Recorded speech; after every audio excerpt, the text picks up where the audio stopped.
शाळा, जिथल्या बाकांवर बसून आयुष्याचा पाया घडवला जातो, जिथल्या भिंतींवर रंगीत स्वप्नांचा बगीचा फुलवला जातो, जिथल्या खिडक्यांमधून आकाशात भरारी घेण्याची दिशा सापडते, जिथे फळ्यावर उमटलेले प्रत्येक अक्षर आयुष्यभराच्या सोबतीची ग्वाही देते. आपल्याला घडवणारी शाळा जेव्हा आपल्या सोबतच हजारो लाखो समाज घटकांच्या भविष्याला कलाटणी देते, तेव्हा आपसुकच शाळेतील आठवणींच्या गदारोळात अभिमानाने छाती फुलून येते. 19व्या शतकात औद्योगिक प्रगतीमुळे गिरण गावाने सबंध मुंबईवर आपलं वर्चस्व निर्माण केलं. नायगाव, परळ, शिवडी, वडाळा, लालबाग, काळा चौकी, भायखळा हा परिसर कापड गिरण्यांनी गजबजलेला असल्याने याच भागात गिरणी कामगारांचं वास्तव्य निर्माण होऊ लागलं. गिरणी कामगारांपैकी बहुतांशी लोक कोकणातले असून नोकरी मिळवण्याच्या उद्देशाने आपल्या कुटुंबासह मुंबईत येऊ लागले. यापैकी बरेच लोक हे अल्पशिक्षित आणि गरीब कुटुंबातून आलेले होते. शिवाय समाजात व्यसनाधीनतेचं प्रमाण प्रचंड वाढीस लागलेलं. कामगारांचा सामाजिक आणि शैक्षणिक स्तर वाढून गरिबी नष्ट व्हावी आणि समाजात जबाबदार नागरिक तयार व्हावेत या उद्देशाने भारतातील संघटित कामगार चळवळीचे जनक माननीय श्री N.M. जोशी यांनी तत्कालीन नामवंत कार्यकर्त्यांच्या साथीने 19 मार्च 1911 रोजी स्थापना केली एका सामाजिक आणि शैक्षणिक संस्थेची. मुंबईतील परळ येथे कामगार कल्याणासाठी उभी राहिलेली ही संस्था म्हणजेच सोशल सर्व्हिस लीग.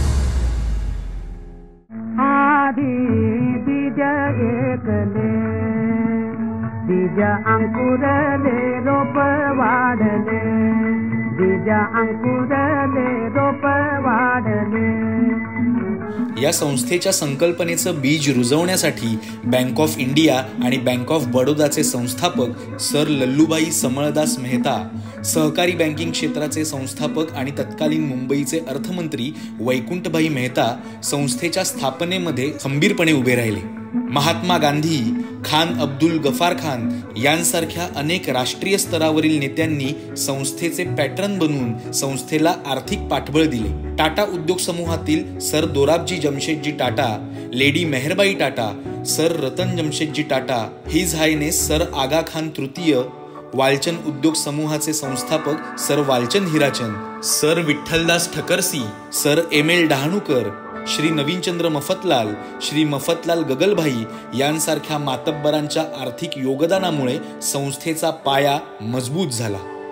पुढे भारताचे 7वे सरन्यायाधीश Padma Vibhushan P.B. Gajendra Gadkar, professor N.H. Wadia, ICICI, IDBI आणि सेबीचे माजी चेअरमन पद्मभूषण S.S. नाडकर्णी, देना बँकेचे माजी चेअरमन पद्मभूषण P.V. गांधी यांसारख्या अनेक कर्तृत्ववान असामी संस्थेच्या सेवेत रुजू झाल्या. 1911 पासूनच संस्थेमार्फत मोफत फिरते ग्रंथालय, प्रौढ शिक्षण कार्यक्रम, महिला औद्योगिक शाळा असे बहुविध उपक्रम सुरू केले गेले. गिरणी कामगारांमध्ये स्वच्छतेविषयीची मूल्ये वाढावीत यासाठी ही संस्था प्रयत्नशील राहीली. अशा पद्धतीचे उपक्रम राबवणारी सोशल सर्व्हिस लीग ही ब्रिटिशकालीन भारतातील पहिलीच संस्था होती. माहिती, प्रेम आणि सामाजिक सेवा हे लीगचे धर्मतत्व होते. N.M. जोशी यांनी संस्थेत शिकणाऱ्या विद्यार्थ्यांकरता बँका आणि औद्योगिक संस्थांमध्ये नोकरी मिळवून देण्यासाठीही पुढाकार घेतला. 1917 साली कामगार वर्गाकरिता चिंचपोकळी येथे ग्रंथालय सुरू करण्यात आले. मुंबईतील सर्वात जुन्या ग्रंथालयांपैकी एक असलेल्या या ग्रंथालयात आजही मराठी भाषेसह इंग्रजी आणि हिंदी भाषेतील 22,000हून अधिक पुस्तकांचा खजिना संग्रही आहे. अनेक दुर्मिळ पुस्तकं आणि ग्रंथही येथे जतन करून ठेवलेत. समाजामध्ये वाचनाची रुची वाढावी याकरिता ना.म. जोशी यांनी केवळ मुंबईतच नव्हे तर महाराष्ट्र आणि गुजरातमध्ये 50हून अधिक ग्रंथालय सुरू केली.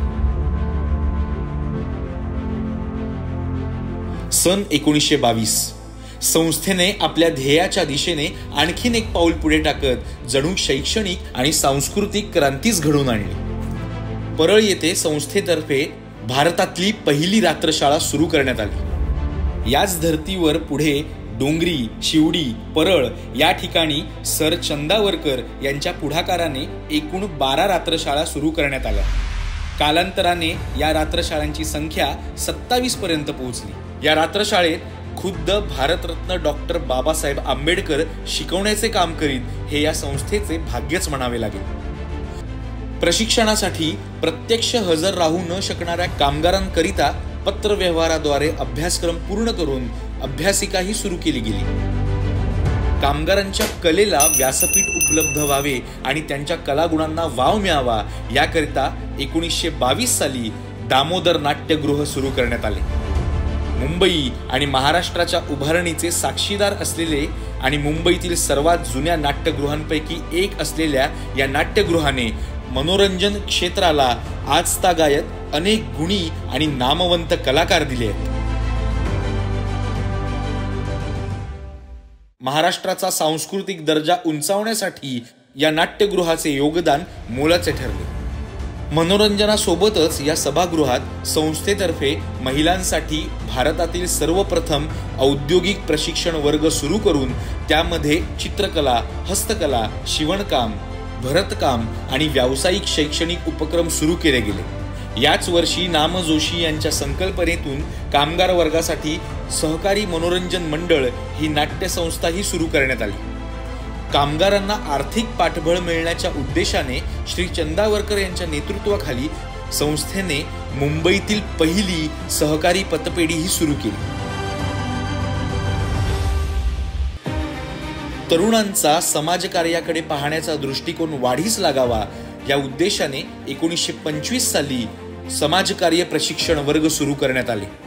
आजतागायत 100 बॅचेस पूर्ण करणाऱ्या या प्रशिक्षण वर्गांचे कालांतराने नाम जोशी समाजकार्य प्रशिक्षण वर्ग असे नामकरण करण्यात आले। संस्थेची समाज प्रबोधनाची तळमळ पाहून 1 सप्टेंबर 1936 रोजी दादरमधील धुरू कुटुंबाने संस्थेला देणगी स्वरूपात दादर येथे इमारत उपलब्ध करून दिली। या इमारतीत संस्थेने मथुराबाई धुरू अध्यापन केंद्र या नावाने स्त्रियांसाठी औद्योगिक शाळा सुरू करून त्या अंतर्गत मेहंदी, सौंदर्यशास्त्र, शिवणकाम, बेकिंग अभ्यासक्रम, योग वर्ग, बालसंगोपन शिक्षण आणि मॉन्टेसरी अभ्यासक्रम यांसारखे शैक्षणिक आणि स्वयंप्रेरित अभ्यासक्रम सुरू केले। याच ठिकाणी पुढे अल्प दरात पाळणाघर सुरू करण्यात आले। येथे दर महिन्याला सरासरी 60 मुलांचा समावेश असतो। या पाळणाघरामुळे दादर आणि आजूबाजूच्या भागातील नोकरी करणाऱ्या बहुसंख्य मध्यमवर्गीय स्त्रियांना दिलासा मिळतो।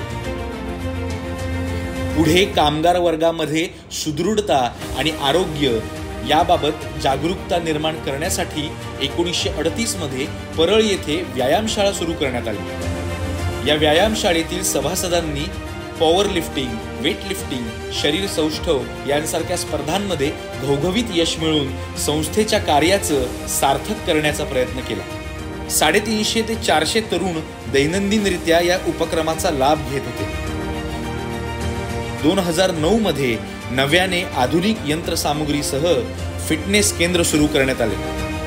पुरुषांच्या खांद्याला खांदा भिडवत स्त्रियांनीही सुदृढतेला प्राधान्य देणे ही परिस्थिती आश्वासक आहे। शहीद पोलीस अधिकारी अशोक कामथे याच व्यायामशाळेचे सभासद होते। ही बाब संस्थेसाठी अभिमानास्पद आहे। 1966 साली संस्थेने सोशल सर्व्हिस लीग माध्यमिक शाळा सुरू केली। आज या शाळेतील 18 वर्गांमध्ये 30हून अधिक शिक्षकांमार्फत 550हून अधिक विद्यार्थी ज्ञानार्जन करीत आहेत। 1974 मध्ये संस्थेने कनिष्ठ महाविद्यालय सुरू केले आणि आज या महाविद्यालयात 450हून अधिक विद्यार्थी शिकत आहेत। पुढच्याच वर्षी म्हणजे 1975 साली संस्थेने पूर्व प्राथमिक आणि प्राथमिक शाळेचे उद्घाटन केले। आजही येथे 250हून अधिक चिमुकल्यांची पावलं देशाचं भवितव्य घडवण्यासाठी सज्ज होत आहेत।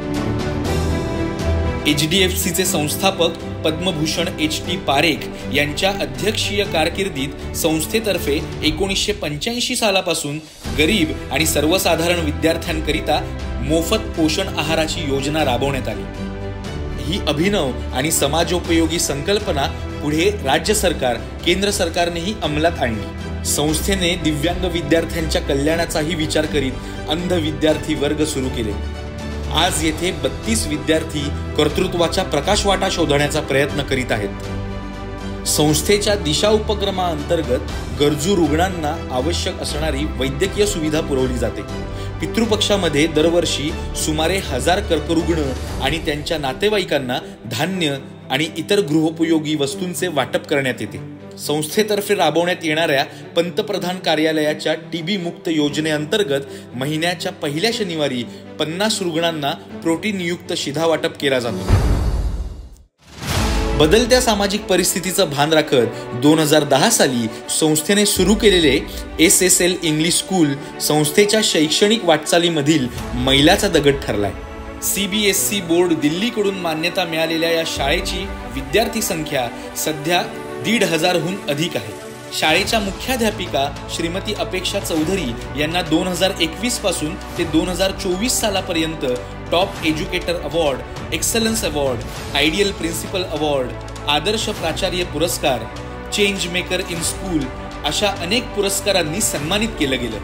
2021 पासून 2024 पर्यंत education excellence award, co curricular education from India school merit awards, best school from star education award, outstanding secondary school of the year, ace of initiative award, महाराष्ट्रास टॉप डायनॅमिक स्कूल आणि ग्रँड गाला सेंटरचे excellence in sports, त्याचप्रमाणे excellence in co curricular activities यांसारखे प्रतिष्ठित पुरस्कार पटकावून शाळेने संस्थेच्या शिरपेचात मानाचा तुरा खोवला।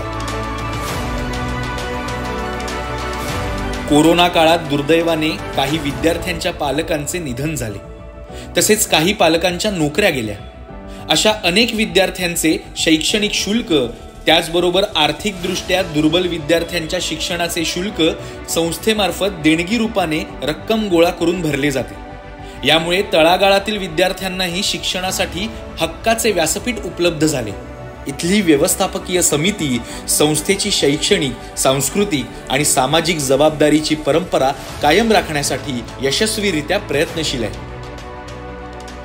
समाजातील दुर्बल घटकांना जागतिक स्पर्धेत टिकून राहता यावे आणि संस्थेतील विद्यार्थ्यांना भविष्याचे पंख पसरवण्यासाठी नवे अवकाश उपलब्ध व्हावे या उद्देशाने सोशल सर्व्हिस लीगच्या पुढच्या वाटचालीचा भाग म्हणून परिसराचे विस्तारीकरण आणि नूतनीकरणाचा प्रस्ताव नियोजित आहे। संस्थेच्या 80 वर्षांहून अधिक जुन्या असलेल्या 4 इमारतींमध्ये होणाऱ्या पडझडीमुळे, वारंवार होणाऱ्या पाणी गळतीमुळे विद्यार्थ्यांना निर्माण होणारा संभाव्य धोका टाळण्यासाठी संस्थेने महानगरपालिकेकडून पुनर्बांधणी प्रस्ताव मंजूर करून घेतलाय।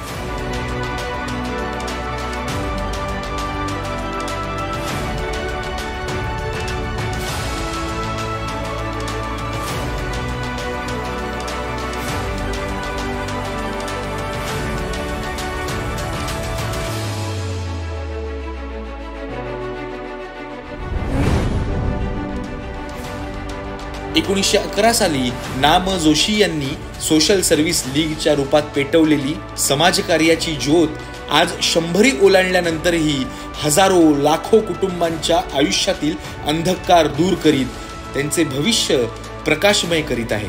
नव्या युगाची नवी आव्हानं ही संस्था लीलया पेलवून दाखवेल यात शंका नाही। या संस्थेच्या रूपात लावल्या गेलेल्या रोपट्यापासून निर्माण झालेला बोधी वृक्ष पुढची शेकडो वर्ष भारताच्या नव्या पिढ्यांना आपल्या छत्रछायेखाली सक्षम आणि स्वावलंबी बनवेल अशी आशा आहे।